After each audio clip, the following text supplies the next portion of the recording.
All right, so today we're going to dive into this fascinating world of mindsets. Oh, yeah. You share those excerpts from Carol Dweck's book, Mindset. Right. And honestly, it really makes you think about how, the way we view our abilities can really shape our entire lives. I think so. And it's not, just some fluffy self-help stuff. Right. Dweck really backs it up with research. It does. And examples, which is what makes it so compelling. Yeah, it's really interesting how she, takes this concept of mindset and breaks it down into these two basic categories, fixed and growth. Okay. And she shows the impact of these mindsets, through stories of all these people from different backgrounds, athletes, business leaders, even children. Right. It's amazing to see how those mindsets play out in all those different contexts. Yeah. So let's break this down. Okay. What are the core differences between a fixed mindset and a growth mindset? Well, imagine you're faced with a challenge. Okay. You're learning a new skill. Yeah. Like coding or something. Yeah. Someone with a fixed mindset might approach this with a lot of dread. Okay. What if I'm not naturally good at this? Right. They see their abilities as static. Yeah. And this challenge just becomes a threat to their ego. They're afraid of looking not smart enough. Exactly. Yeah. So they might just avoid the challenge or give up really easily when it gets hard. Yeah. Now someone with a growth mindset sees that same challenge as an exciting opportunity to learn and grow their abilities. Yeah. They understand that skills can be developed through effort and practice. Right. And they're not afraid to mess up. Yeah. They're not afraid to make mistakes. Yeah. Right? Yeah. It's almost like they're more interested in the process of learning than actually being good at it. I think that's a great way to put it. You know what I mean? Yeah. It's about embracing that whole process of growth, regardless of the outcome. Yeah. Dweck uses that example of Seabiscuit, Okay. the racehorse who was a total failure. Right. Most people saw him as flawed and washed up. Yeah. But then this team with a growth mindset came along. They didn't focus on his shortcomings. Right. They looked for potential and believed they could develop his abilities. And that transformed him into a champion. Yeah. Right. Yeah. Such a classic underdog story. Right. It really highlights the power of that growth mindset. Totally. But the thing is, it wasn't just blind faith. Okay. They didn't just tell him to try harder. Right. They analyzed his strengths and weaknesses. They created a training program and adapted it based on his progress. It was very strategic. It was. They saw effort not as a sign of weakness, but as the fuel for growth. So it's not just believing you can improve. Right. It's understanding that role of effort and strategy to make that happen. Exactly. Oh, good. And that leads to another point she makes about praise. Okay. You might think that praising kids for being smart would boost their confidence. Yeah, you would think so. But her research found the opposite. Really? Yeah. When kids are constantly praised for their intelligence, they get afraid of making mistakes. They start to see challenges as threats to their smart label. Right. And they shy away from anything that could make them look less intelligent.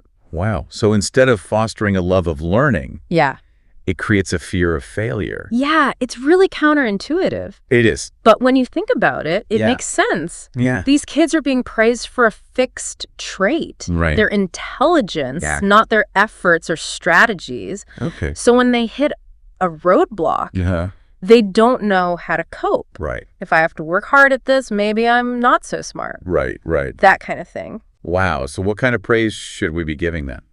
Dweck suggests focusing on the process, not the outcome. Okay. Praise their effort, their strategies, their persistence, their resilience. Okay. Instead of saying, wow, you're so smart, try saying something like, wow, you really stuck with that problem and you figured it out. Okay. I'm impressed by your persistence. So shift the focus Yeah. from ability to suffer actions and choices that lead to success. That makes a lot of sense. It reinforces that learning is a process, Right. requires effort and engagement. Right. It's fostering that growth mindset that sees challenges as opportunities for learning and development, Yeah. not threats. Yeah. Now, this whole concept of mindset Yeah. doesn't just apply to individual achievement. Okay. It has a huge impact on relationships. Okay. I'm interested in this. Yeah. Does Dweck go into Yeah. how fixed and growth mindsets play out in relationships? Yeah, she does. Okay. It's pretty insightful.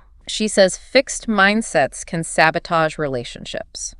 Oh, okay. Think about it. Yeah. If you believe that people can't change, Right. you're less likely to be understanding Right. and forgiving when you have conflicts. Right. You're more likely to blame and judge than work through issues together. Exactly. Right. She uses an example of a guy named Charlie who was in a relationship that was struggling. He avoided confronting the issues because he was afraid if they acknowledged the problems, it meant his partner was flawed or that the relationship was doomed. So his fixed mindset was preventing him from addressing the problems in a constructive way. Exactly. Black and white thinking. Either his partner was perfect or the relationship was a failure. Totally. That's bad for any relationship. Right. A growth mindset, though, encourages a more compassionate perspective. Okay. It lets you see your partner as someone who can learn and grow and evolve. Right. Just like you. Like we all can. Yeah. And it encourages communication, understanding, willingness to work through things together. So it's seeing your relationship as a journey of growth and learning. Yeah. Right? Not just a state of perfection, which is impossible. Right. Exactly. So that brings us to, how do we actually shift from fixed to growth? Right. Because it sounds like cultivating a growth mindset can have a big impact on our lives. It can. Right? From our achievements to our relationships to everything. Everything. But how do we actually make that shift? So we've said that having a growth mindset can help in a lot of areas in our lives. Oh, yeah, definitely. But it's hard to put it into practice. Right. Like, where do we even start? Well, one of Dweck's suggestions is to identify your fixed mindset triggers. Oh, okay. Like, what situations or events make you think, I can't do this? Oh, I know those. Yeah. Like, for me, it's anything with numbers. Like, if I have to do taxes or something, or a complicated spreadsheet. Like, my brain just freezes. I get that. That makes me so anxious. It's so really relatable trigger. Yeah. But you got to see those feelings as coming from your fixed mindset. Okay. Not from your actual ability. So it's like my inner critic trying to hold me back. Exactly. Okay. So what you can do is give that fixed mindset like a name. A name. Yeah. Like call it Negative Nancy. Exactly. Okay. It sounds silly. Yeah. But it can actually help. Okay. When you give it a name, you separate it from yourself. Right. It becomes an unwelcome visitor. Okay. Not your own thoughts. So when Negative Nancy pops up, I could just tell her to go away. Exactly. Okay, well, I like that. It lets you detach from those thoughts and choose a better way to think.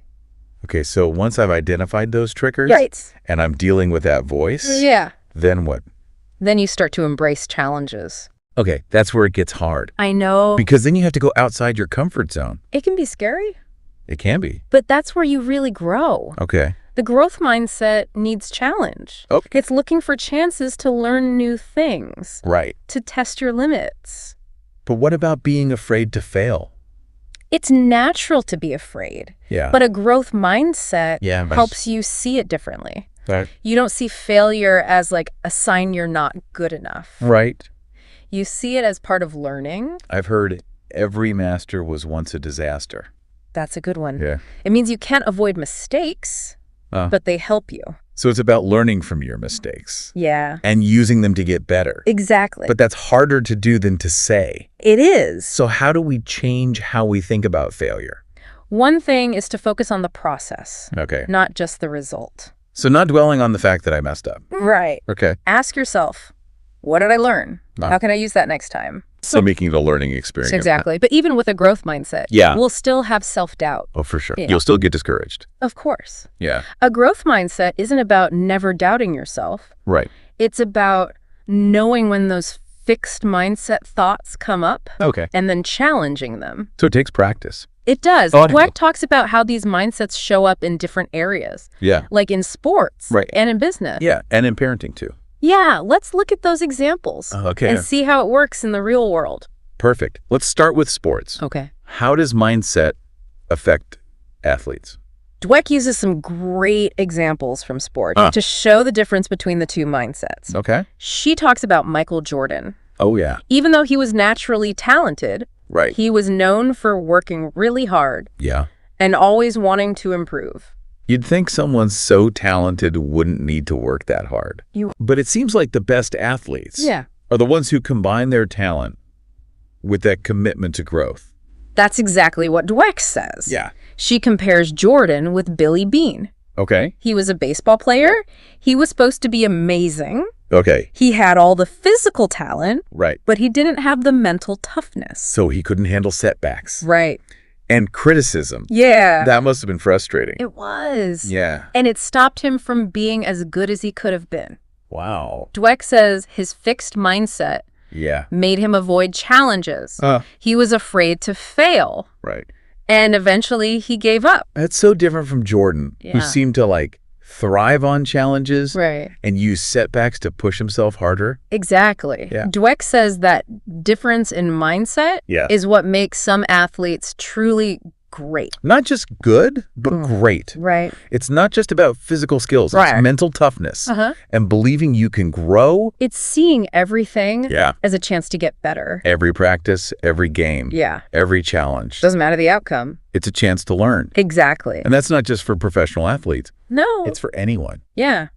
Anyone who wants to be good at anything. Okay. So it applies to anything you're passionate about. It does. Whether it's music or art or whatever. It's about having that growth mindset, embrace the challenges, and see setbacks as steps on the way to being really good.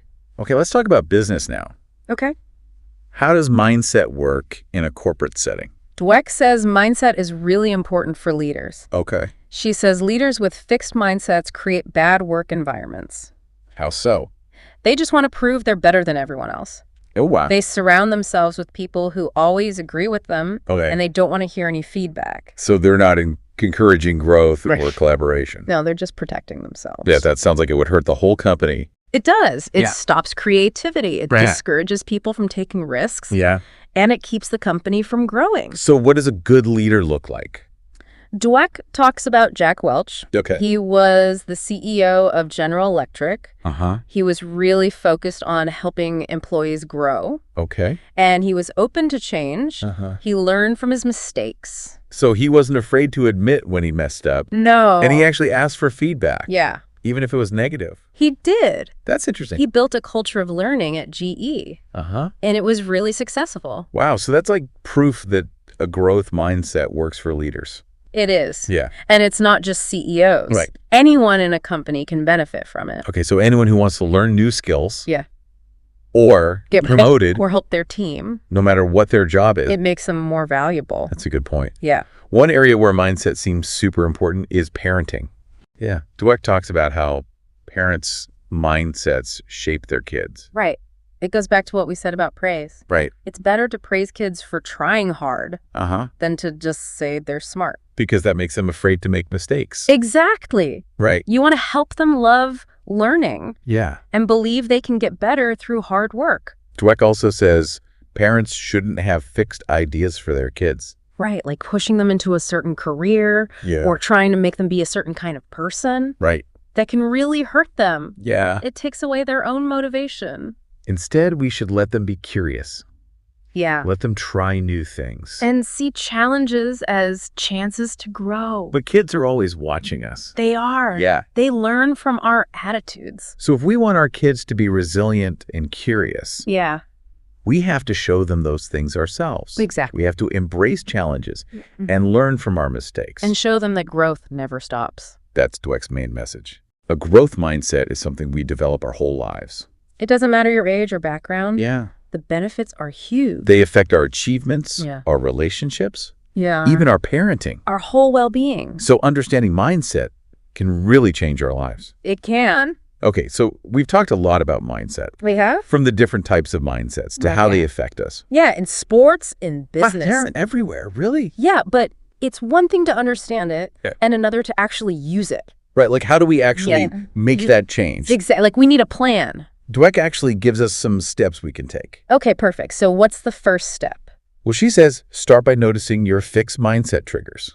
Okay, we talked about this before, but it's important. It is. So like what situations make you think, I can't do this? Right. What makes you feel not good enough? For me, it's public speaking. Oh, yeah. That's a common one. Like my heart races. I get sweaty.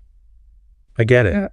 And I just think about messing up and everyone judging me. But you have to remember, Yeah. those feelings are coming from your fixed mindset. Right, not from who I really am. Exactly. So when I feel that way, Yeah. I need to stop and say, this is just my fixed mindset talking. That's it. Okay. Once you know your triggers, you can start to challenge those thoughts. Okay, so instead of thinking, I'm going to mess this up, right? I can think, this is a chance for me to get better at public speaking. That's a good example. Okay. You're shifting your focus from proving yourself to learning and growing. Okay.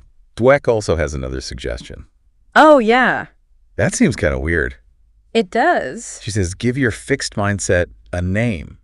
A name? Yeah. Like what? I don't know, like Debbie Downer. Yeah, Debbie Downer. I know it sounds funny. It does. But it helps. Okay, how? When you give it a name, you separate it from yourself. It's not you anymore. It's this outside thing. So when Debbie Downer shows up, I can tell her to get lost. Exactly. Okay, I like that. It's a way to not take those thoughts so seriously. Yeah, to just laugh at them. Uh-huh. Okay, so what else can we do? Another important thing is to embrace challenges. That's the hard part. I know. But you said the growth mindset needs challenges. It does. But to grow. Yeah, think about it. Good. When have you felt the most proud? Uh-huh. Wasn't it when you did something that was really hard? Yeah, like when I learned a new language. That's a great example. It was so hard. Yeah. I wanted to give up so many times. But you didn't. I didn't. And now I'm fluent. That's awesome. Yeah, it feels good. That's what embracing challenge is all about. Okay, but what about the fear of failure? I know that can be tough. It is. It holds me back. A growth mindset helps you see failure differently. Okay. You don't see it as a sign that you're not good enough. Yeah. You see it as part of the process. Like every master was once a disaster. Exactly. Yeah. Mistakes are going to happen, but they help you get better. So it's not about never failing. Right. It's about learning from those failures. Exactly. And don't forget to celebrate your progress. Oh, yeah, that's important. Even the small wins. It keeps you motivated. Like giving myself a pat on the back. Yeah. And saying, hey, I'm doing good. It reinforces that growth mindset. Okay, what else? Don't be afraid to ask for feedback. Even if it's negative. Yeah, even criticism can help you. Okay. It shows you what you need to work on. So be open to feedback. Yeah. Even if it hurts a little. It helps you grow. This has been really helpful. I'm glad. I understand mindset so much better now. Me too. And I know how to start using it in my life. That's great. Remember, developing a growth mindset takes time. It does. It's a journey. Yeah. We'll still have those fixed mindset thoughts. We will. But we can learn to deal with them. We can choose a better way to... This was a great deep dive. I agree. I feel like I learned a lot. Me too. Thanks for joining me. It was fun. And to everyone listening, yeah, think about the people you admire, the ones who've done amazing things. Yeah. Do you think they had fixed mindsets or growth mindsets? How did their mindset help them succeed? That's something to think about. It is. And see how you can use a growth mindset in your own life. Starting today. Thanks for listening, everyone. Yeah. See you next time.